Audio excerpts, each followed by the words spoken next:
साथियों, वीडियो में मोदी जी ने साफ साफ कर दिया है कि समस्या आने वाली है और लंबे समय तक टिकने वाली है। और उन्होंने हाथ खड़े कर दिए हैं, सरेंडर कर दिया है अपने आप को। कह दिया है कि इस समस्या का मेरे पास कोई समाधान नहीं है। देश में पहले भी समस्याएं आई हैं, नोटबंदी की समस्या जो खुद मोदी जी ने बुलावा दिया था और पैदा की थी।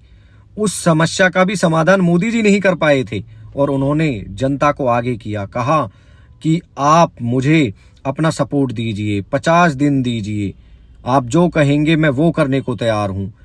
कोरोना काल की महामारी आई तब भी जनता का सपोर्ट लिया, तब भी जनता को आगे किया, कहा कि आप मुझे सपोर्ट दीजिए।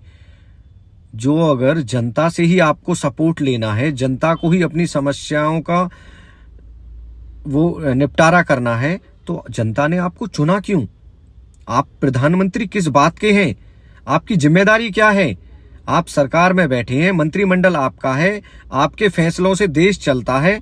तो जब इस देश पर कोई भी आपदा आती है तो उस आपदा का सॉल्यूशन आपके पास क्यों नहीं है? जब कोई भी आफत आती है तो जनता को आप आगे कर देते हैं और आप पीछे छुप जाते हैं। ये जो लीडरशिप है, ये गुण लीडरशिप का नहीं है, ये एक कामचोर और धोखेबाज इंसान का है। आपकी जो पहचान है वो एक झूठ और धोखेबाज इंसान के रूप में है और आपने इस देश को और जनता को धोखा दिया है।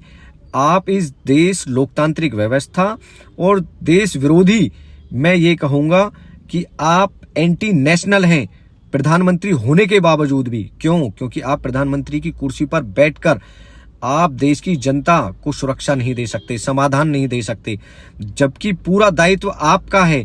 बच्चा पैदा होगा और जब तक बूढ़ा होगा और जब तक मरेगा तब तक उसकी सारी समस्याओं का जो समाधान है वो आपका है। ये जो अगर हमारी जनता नहीं समझेगी तो इसी तरह से मोदी जी जैसे नेता जनता का शोषण करेंगे, गुमराह करेंगे, बेवकूफ बनाएंगे और जनता को झूठ बोल करके जनता को ही कटघरे में खड़ा कर देंगे, जबकि कटघरे में खुद को खड़ा होना चाहिए। साथियों, ये है जो एक शातिर नेता होते हैं, जो अपनी जिम्मेदारी से भागते हैं और जनता को उनकी जिम्मेदारी पर ही कटघरे में खड़ा कर देते हैं। आप लगाइए कि वो जनता के कितने बड़े दोषी हैं। शर्मनाक, शेम।